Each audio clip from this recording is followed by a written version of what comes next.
Hola a todos.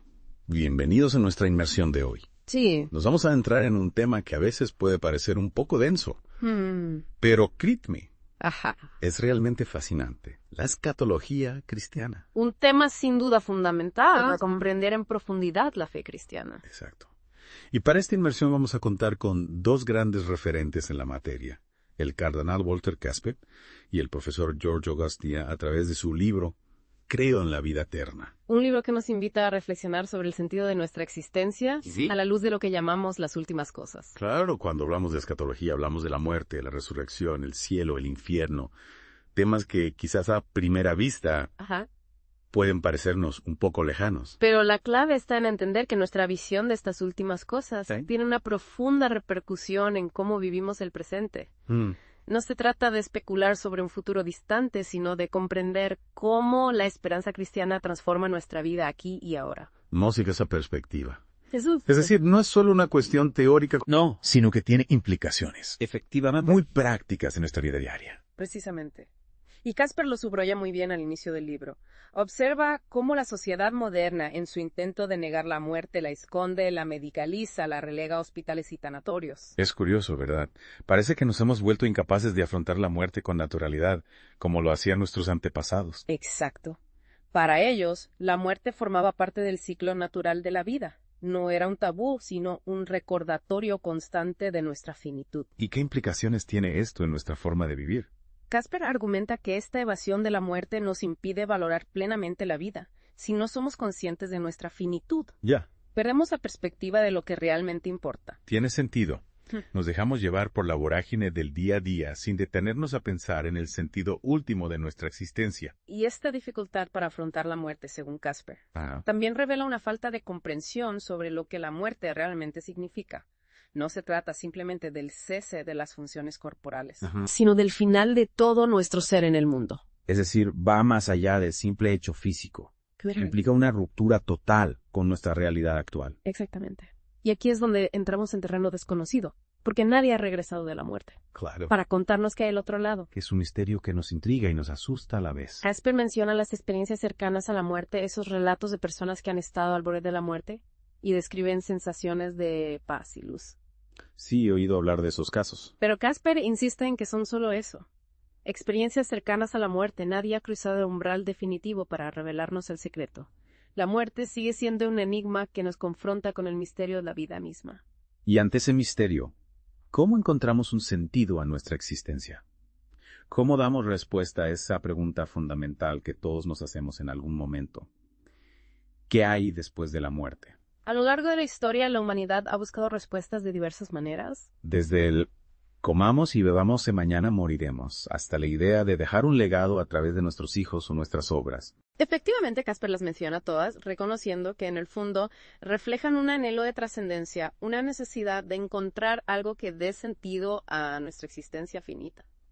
Pero son respuestas realmente satisfactorias. Es aquí donde entra en juego la perspectiva bíblica, Ajá. que ofrece una respuesta radicalmente diferente. ¿En qué sentido? Para la Biblia, la muerte es una consecuencia del pecado, Ya. una ruptura de nuestra relación con Dios, que es la fuente de la vida. Es decir, no es un evento natural, sino una tragedia que nos separa de nuestro origen. Exactamente. Y al mismo tiempo la Biblia nos ofrece una esperanza firme en la vida eterna, una esperanza no de muertos. Y esa esperanza, ¿cómo se desarrolla a lo largo de la Biblia? Ya en el Antiguo Testamento encontramos esa búsqueda incesante de la presencia de Dios, esa confianza en que incluso en la muerte no estamos abandonados. Lo vemos, por ejemplo, en los Salmos. Esa certeza de que aunque pasemos por el valle de la sombra de la muerte, Dios está con nosotros. Precisamente. Y esa esperanza del Antiguo Testamento encuentra su culminación en el Nuevo Testamento, con la resurrección de Jesucristo. Un evento que cambia por completo la perspectiva sobre la muerte, ¿no? Sin duda, la resurrección de Jesús no es simplemente un milagro aislado, sino la clave que nos abre las puertas a una nueva vida con Dios. Es la base de la fe cristiana, el fundamento de nuestra esperanza en la vida eterna. Exacto. Y aquí es donde Agustín nos aporta una perspectiva muy interesante al plantear una pregunta que muchos se hacen. ¿Es compatible la resurrección con la reencarnación? Una pregunta que sin duda genera mucho debate. Agustín aborda el tema con mucha profundidad. Primero explica el auge de la reencarnación, sobre todo en su versión occidentalizada, que la entiende como un camino de autosuperación a través de sucesivas vidas. Es una visión que, en cierto modo, puede resultar atractiva, ¿no? La idea de que tenemos múltiples oportunidades para aprender y evolucionar. Sin duda, pero Agustín nos invita a analizar con rigor las diferencias fundamentales entre ambas visiones. ¿Y cuáles son esas diferencias? Empecemos por la concepción de Dios. En la fe cristiana, Dios es un ser personal amoroso que se relaciona con nosotros de forma individual. En la reencarnación, en cambio, la idea de Dios es más difusa, se asemeja más a una ley universal impersonal. Esa es una diferencia clave que afecta a nuestra forma de entender la relación con Dios. Por supuesto. Otra diferencia fundamental reside en la concepción de la persona humana. Para el cristianismo, cada persona es única e irrepetible, creada a imagen y semejanza de Dios.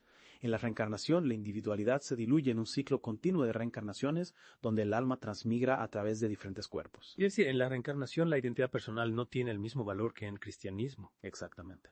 Y por último está la cuestión de la salvación. Para los cristianos, la salvación es un don gratuito de Dios que nos concede por pura gracia a través de Jesucristo. En la reencarnación, en cambio, la salvación se alcanza a través del esfuerzo personal mediante la acumulación de méritos a lo largo de sucesivas vidas. Es decir, dos visiones radicalmente distintas sobre cómo alcanzar la plenitud. Precisamente. Y Agustín argumenta que estas diferencias de base conducen a conclusiones muy diferentes sobre cómo vivimos y en qué depositamos nuestra esperanza.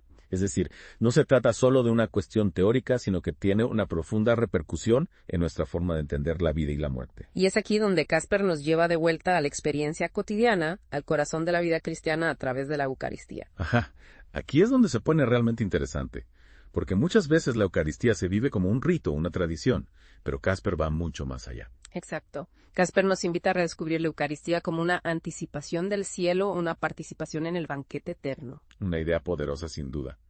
¿Y cómo desarrolla esta idea? Utiliza imágenes muy evocadoras. Habla de la Eucaristía como un puente entre el cielo y la tierra donde lo divino se hace presente en lo cotidiano. Es decir, no es solo un acto simbólico, sino una experiencia real de comunión con Dios. Precisamente. Y menciona el Sanctus y el Agnus Dei, los cantos de la misa como ecos de la alabanza angélica, como si el cielo se abriera y se uniera a nuestra celebración. Espera, para los que no estamos tan familiarizados con la liturgia, ¿podrías explicar un poco qué son el Sanctus y el Agnus Dei? Claro, el Sanctus es un himno de alabanza a Dios que se canta durante la consagración inspirado en la visión del profeta Isaías, donde los ángeles alaban a Dios con las palabras Santo, Santo, Santo. Y el Agnus Dei es una invocación a Jesús como Cordero de Dios, que quita el pecado del mundo, que se canta antes de la comunión. Ahora entiendo la conexión que establece Casper. Es como si esos cantos nos transportaran al cielo, los permitieran participar en la liturgia celestial. Exacto. Y Casper va más allá de afirmar que incluso los ángeles nos acompañan en nuestro viaje final. Es una imagen muy reconfortante, la verdad.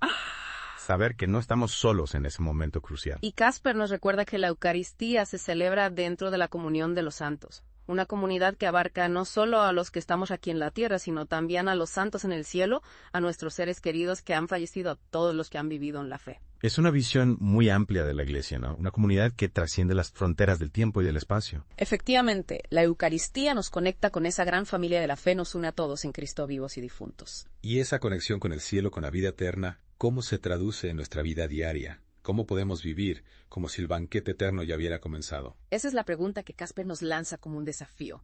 Nos invita a reflexionar sobre cómo la esperanza de la resurrección, la promesa de una vida plena con Dios, puede transformar nuestra forma de vivir el presente. Es decir, no se trata de esperar pasivamente a que llegue el cielo, sino de vivir ya desde ahora con la alegría y la esperanza que nos da la fe. Exacto. Se trata de vivir con un sentido de gratitud, de generosidad, de amor al prójimo, como si ya estuviéramos participando en el banquete eterno. Es un cambio de perspectiva radical, ¿no?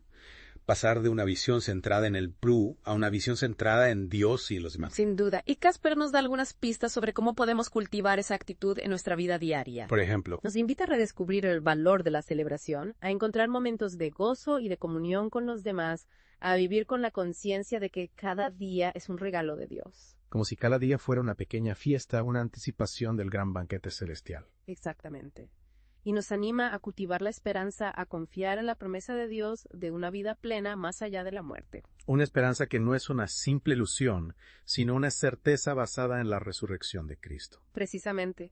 La resurrección de Jesús nos garantiza que la muerte no tiene la última palabra, que Dios tiene la victoria sobre el mal y la muerte. Y esa certeza nos da la fuerza para afrontar las dificultades de la vida con valentía y con esperanza. Exactamente. La escatología cristiana no es una doctrina abstracta sobre el futuro, sino una fuente de consuelo y de motivación para vivir el presente con plenitud. Es una invitación a vivir con los ojos puestos en el cielo, sin dejar de tener los pies en la tierra. Una invitación a vivir con la alegría del Evangelio, con la esperanza de la resurrección, con la certeza de que Dios nos ama y nos acompaña en cada paso de nuestro camino. Es increíble cómo un tema que a priori puede parecer tan lejano, como la escatología, en realidad nos ofrece claves tan importantes para vivir el presente. Esa es la gran enseñanza que nos dejan Casper y Augustine en este libro. La escatología cristiana no es una simple especulación sobre el más allá, sino una fuente de inspiración para vivir con plenitud nuestra vida aquí y ahora. Recordándonos que la muerte no es el final. Efectivamente. Sino un paso hacia una nueva vida, una vida plena en Dios. Exacto.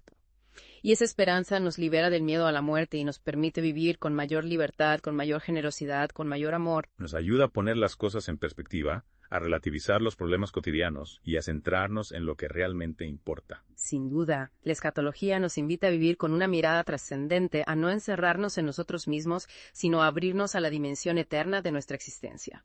Y a construir un mundo más justo, más fraterno, más solidario, en el que todos podamos experimentar un anticipo del banquete eterno. Esa es la verdadera revolución que propone el cristianismo, una revolución del amor, una revolución de la esperanza, una revolución que transforma el mundo desde dentro, desde el corazón de cada persona. Un mensaje realmente inspirador. Muchísimas gracias por guiarnos en esta profunda inmersión en la escatología cristiana. Ha sido un placer compartir estas reflexiones contigo y con todos los que nos escuchan.